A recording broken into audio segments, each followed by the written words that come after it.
कि हनुमान जी के मंत्रों में इतनी शक्ति है, हनुमान जी की पूजा में इतनी शक्ति है। हनुमान चालीसा को कोई पाठ करे तो सूखा वृक्ष भी हरा भरा हो सकता है, उसमें भी हरियाली आ सकती है। तो जो मनुष्य इस धरा पे मौजूद है और वो हनुमान जी की पूजा करेंगे, हनुमान चालीसा का पाठ करेंगे, उनके मंत्रों का उच्चारण करेंगे, तो क्या उनका दुर्भाग्य दूर नहीं होगा। और आज भी वो वृक्ष एक साक्षी है, गवाह है बाबा जी की इन बातों का। जय सिया राम। सब सुख लहे तुम्हारी सरना, तुम रक्षक काहू को पुकार। जीवन में कितनी भी विकट परिस्थितियां हो, समस्याग्रस्त जीवन हो, दुर्भाग्य भी पीछा न छोड़ रहा हो, तब भी हनुमान जी की पूजा में, हनुमान जी के मंत्रों में, हनुमान चालीसा में इतनी शक्ति है कि सूखे जीवन में भी हरियाली आ जाती है। इसका एक साक्षात उदाहरण है। मनुष्यों की कौन कहे, पेड़ पौधे तक में बाबा जी की कृपा से जान आ गई। और इसका एक साक्षात उदाहरण अभी भी आप कैंची के आश्रम में देख सकते हैं। आप जब कैंची के आश्रम में जाएंगे तो परिसर का जो मुख्य द्वार है, जो प्रवेश द्वार है, वहाँ से अंदर जाने के बाद 25-30 मीटर जब आगे बढ़ेंगे तो वहाँ पे एक शिला है, वहाँ पे एक वृक्ष है। इस बात की गवाही देगा कि हनुमान चालीसा में कितनी शक्ति होती है। एक बार की बात है, बाबा जी कैंची के आश्रम में विराजमान थे और जो वो शिला है जहाँ चबूतरा नुमा बना हुआ है, वहाँ पे एक वृक्ष है जिसको स्थानीय लोग वहाँ के उत्तीस का वृक्ष कहते हैं, उत्तीस का पेड़ उसको कहते हैं। वहीं पे बाबा जी बैठा करते थे और अपने भक्तों से बातचीत किया करते थे, आशीर्वाद देते थे, हनुमान जी की महिमा से सबको परिचित कराया करते थे। उत्तीस का जो वृक्ष होता है, इसकी आयु अपेक्षाकृत पहाड़ी क्षेत्र में जो वृक्ष होते हैं उससे कम होती है, ये जल्दी सूख जाता है। तो वो जो उत्तीस का वृक्ष है वो अपनी आयु पूरा कर चुका था और सूख गया था। सूखा ही नहीं था बल्कि थोड़ा टेढ़ा हो गया था, झुक गया था एक तरफ, और लगता था कि कभी भी कोई तेज हवा चलेगी, आंधी आएगी तो वृक्ष गिर सकता है। एक बार बाबा वहीं बैठे हुए थे, एक भक्त के मन में इस बात की आशंका हुई और उसने बाबा से निवेदन पूर्वक कहा कि बाबा, ये जो वृक्ष है सूख गया है, कभी भी ये तेज हवा के झोंके से गिर सकता है, कोई क्षति हो सकती है, नुकसान हो सकता है। क्यों ना बाबा आपकी आज्ञा हो तो इस वृक्ष को कटवा दिया जाए, हटवा दिया जाए, वैसे भी ये सूख गया है। तो बाबा ने कहा, उस वृक्ष की तरफ देखा और कहा कि नहीं, हनुमान जी के मंत्रों में तो इतनी शक्ति है कि हरा भरा हो जाएगा।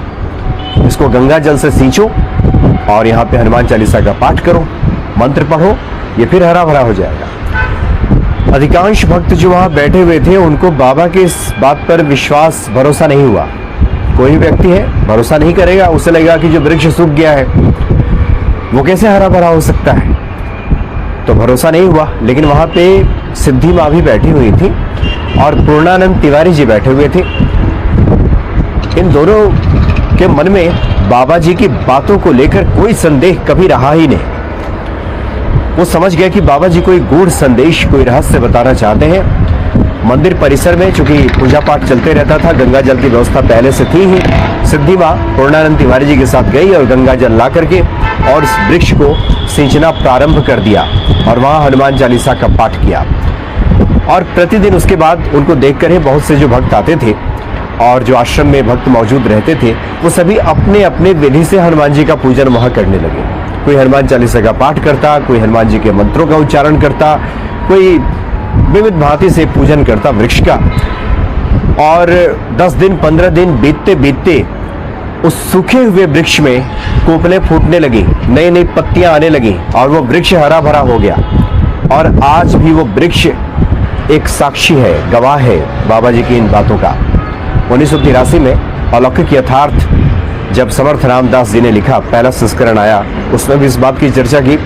और 2024 में जो इसका संस्करण नया आया है, आज भी इस बात की चर्चा है उस वृक्ष की, कि इतने वर्ष बीत जाने के बाद भी 1973 में बाबा जी ही इस शरीर इस लोक से विदा हो गए और सूक्ष्म रूप से आज भी वहाँ वो विराजमान रहते हैं, लेकिन वो वृक्ष आज भी वहाँ पे मौजूद है। इस बात की गवाही देता है कि बाबा ने ये कहा कि हनुमान जी के मंत्रों में इतनी शक्ति है, हनुमान जी की पूजा में इतनी शक्ति है, हनुमान चालीसा को कोई पाठ करे तो सूखा वृक्ष भी हरा भरा हो सकता है, उसमें भी हरियाली आ सकती है।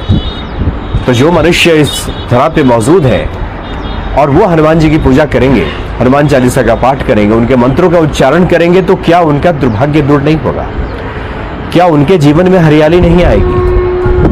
बाबा जी ने ये संदेश अपने भक्तों को दिया। इसीलिए जो लोग भी हनुमान चालीसा का पाठ करते हैं, हनुमान जी की शरण में रहते हैं, उनका दुर्भाग्य दूर हो जाता है। उनके जीवन में जो सूखा पड़ा है वो दूर हो जाता है, उनका जीवन हरा भरा हो जाता है, सब सुख समृद्धि आ जाती है, सुख शांति आ जाती है, और वो बाबा नीम करोली जी महाराज जी का कृपा पात्र बन जाता है। कोई एक बार बाबा पे भरोसा करके, उनके वचनों पे भरोसा करके उनका गुणगान शुरू कर दे, उनको याद भर करने लगे, उनका सुमिरन करने लगे, तो उस भक्त के जीवन में भी हरियाली आ जाती है, उस भक्त के जीवन का सूखा समाप्त हो जाता है। इतना अलौकिक है बाबा नीम करोली जी महाराज, और हनुमान जी तो परम दयालु है। जय सिया राम।